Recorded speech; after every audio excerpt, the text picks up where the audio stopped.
Amid today's stand culture, there's too often a lack of curiosity when it comes to understanding the context around a pop culture phenomenon. Some artists are cancelled without having the full information around their alleged offense, while others are propped up with little regard for their offenses.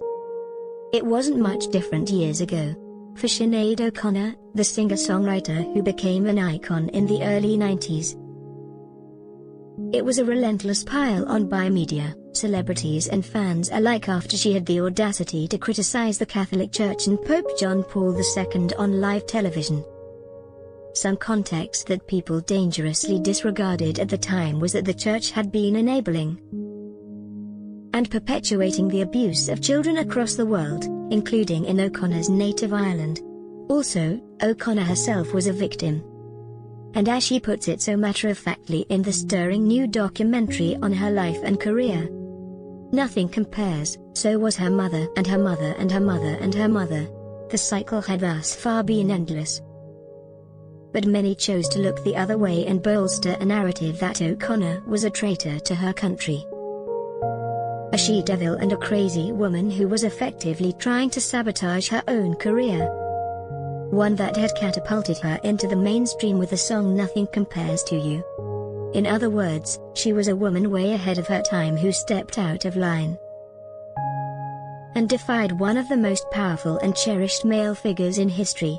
And she paid a heavy price for it. But she did so unapologetically, and as a culmination of many other acts of religious, social, and political defiance in efforts to free herself, and many other women, from a patriarchal system. Catherine Ferguson, director of the film premiering on Showtime Friday, compellingly pieces together this and other context from O'Connor's complex and at times devastating story. As a result, she recontextualizes the person who was ultimately condemned for the same thing she had previously been celebrated for, her impassioned rebellion. For the filmmaker, a Belfast native and self-proclaimed bona fide Sinead fan, O'Connor burst onto the scene at the time when young women and girls throughout the country like her needed her most. In essence, the Catholic Church held a lot of power and, as Ferguson described it during a video call with HuffPost, women were still being treated like second-class citizens.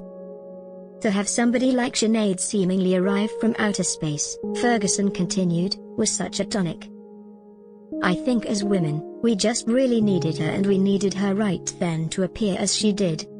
And she just gave us all somebody to really look up to. And that image, as captured in Nothing Compares, was O'Connor often in worn-out jeans and her signature shaved head, speaking plainly about who she was and wasn't in a soft but firm voice. On stage and on her albums, though, she belted out lyrics about systems of racial and social oppression and her own troubled childhood.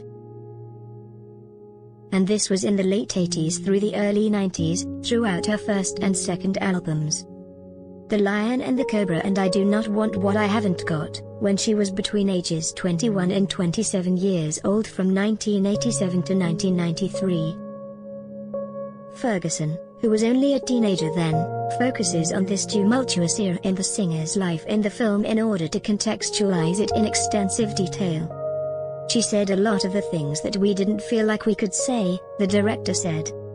As soon as I became a fan, it was so quickly after that in 1992 that she just was treated so terribly for speaking rights.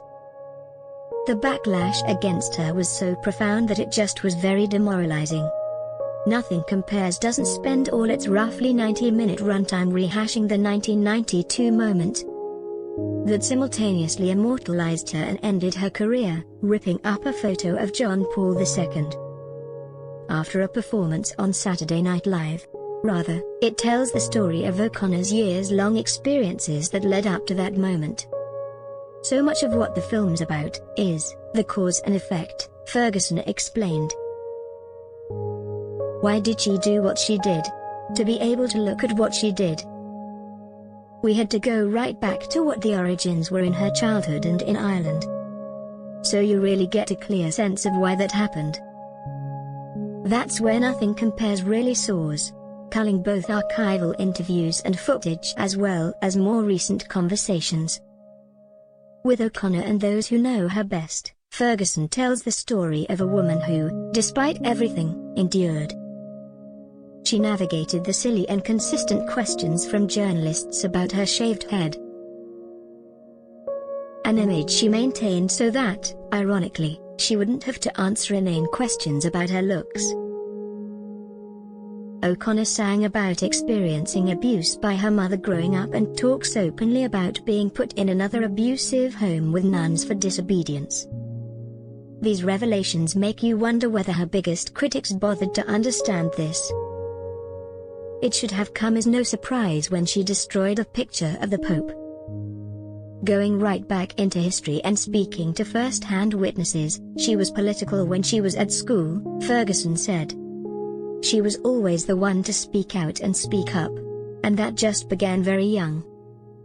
I think she just had something innately in her that just didn't like authority, the filmmaker continued. Didn't like any sense of bullying or oppression or control. She was the same person who later sang for audiences in drag clubs in London. As she recalls in the film, drag culture would have been frowned upon in Ireland. She was also the woman who stood up against her record label when they asked her to terminate her pregnancy, because they thought it would give her a negative image on the cusp of a new album. She said no, and to hell with her album then. O'Connor used her privilege as a white person to call out the injustice of hip-hop not being recognized at the Grammys. In 1989, when Public Enemy boycotted the event, she had the group's logo stenciled on her head while she performed on stage. A moment frontman Chuck D reflects on in the film. She was the same person who later sang for audiences in drag clubs in London.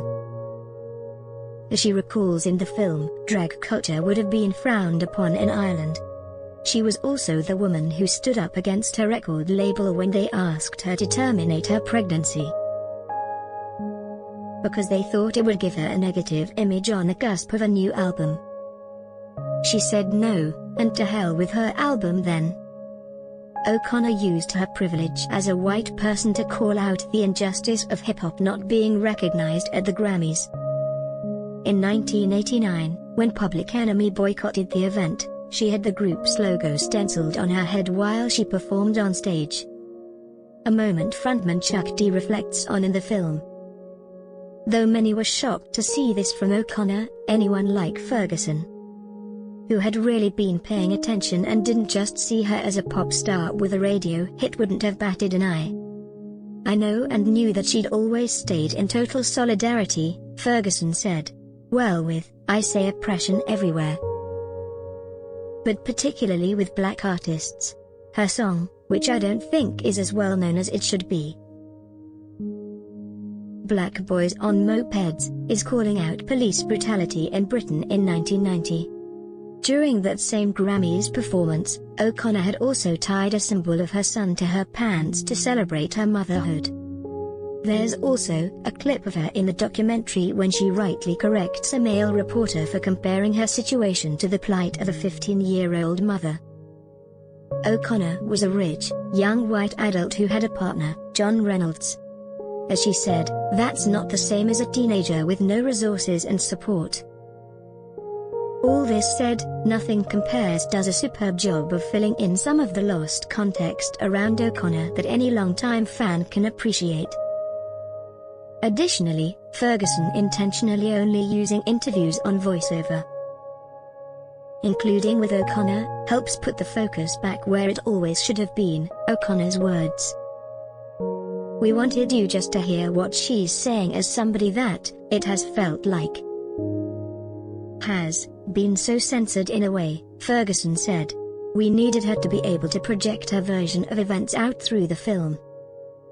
As comprehensive as Nothing Compares is, though, it's what's not included that might also strike viewers. Chiefly, the omission of Nothing Compares to You.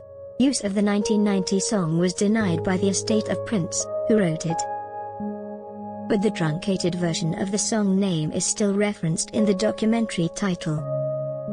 which Ferguson said had always been the plan since before she heard the licensing decision in 2018. What is part of the film is the breathtaking footage of the music video, which is still regarded as one of the best of all time. We were disappointed during the editing process to find out that the license had been denied for the song, which of course we had really wanted to be in the film, Ferguson said. It's obviously a hugely important part of the story. Not only is it O'Connor's most recognizable song, one that inevitably exposed her voice to people who were more inclined to dull anything that came before it, its lyrics highlight her complicated feelings about her late mother. So much of the film's narrative was about Sinéad and the relationship with her mother, and why that had been a reason behind a lot of what she goes on to do, Ferguson said. So, that section of the film had to stay in. Needless to say, it became a challenge for the filmmaking team to maintain the essence of the narrative without having clearance for the music. And for what it's worth, the sentiment is still prominent in Nothing Compares. It is what it is, Ferguson added. It was their prerogative and we did our best to make it work. But it does make you wonder why clearance was denied. O'Connor first revealed in 2013 that she and Prince detested each other. Her memoir, released just last year, also alleges that the late musician assaulted her at his home. So, to say the details around Nothing Compares to you were, and perhaps remain, complicated is an understatement. It's also another example, though, of O'Connor's relationship with her own success. Her biggest song is the same one that was written by a man she said was violent toward her. And throughout Nothing Compares, she expresses to certain journalists that she'd gladly give back the money she earned, because she didn't become an artist to achieve fame or fortune.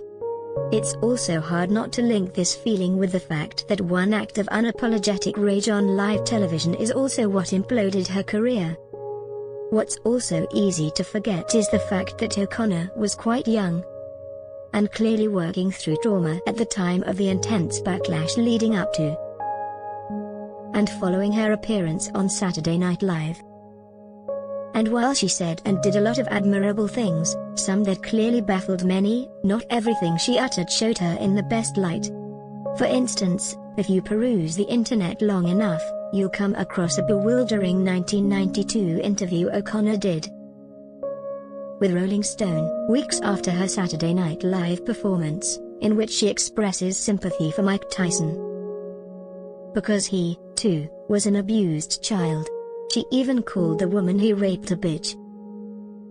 I don't care if he raped her, he should learn about himself and why it is he behaves like that, etc., etc., O'Connor states in the interview. But equally she should look at herself, and look at the disgrace that she is making of women. Similar to O'Connor's legacy, her message here was conflated in the worst way possible. Self-sabotaging even, exactly the way the media had always perceived her. Truthfully, it would be interesting to hear O'Connor reflect on that statement today at 55 years old. The limitations of a film like Nothing Compares, not to take away from Ferguson's impressive work here, especially for her feature debut, are that it doesn't always feel like it's presenting its subject as the complicated person she was and is. But it does keep true to Ferguson's intention to center O'Connor and only use audio interviews, which precludes print media like the one in Rolling Stone. It felt like the media had done such a sterling job of being incredibly reductive of her voice. Ferguson said of her decision to keep the camera off in her new interviews featured in the film. So, for us, it was so important to be able to bring the voice out as the key thing that you hear and the key protagonist. What Nothing Compares hopefully does is start a conversation about O'Connor that should have happened decades ago, one that is as rich and complex as the person. Sinéad's story is amazingly dense and colorful, and there's so much in her life that there could be 10 documentaries about her, Ferguson said.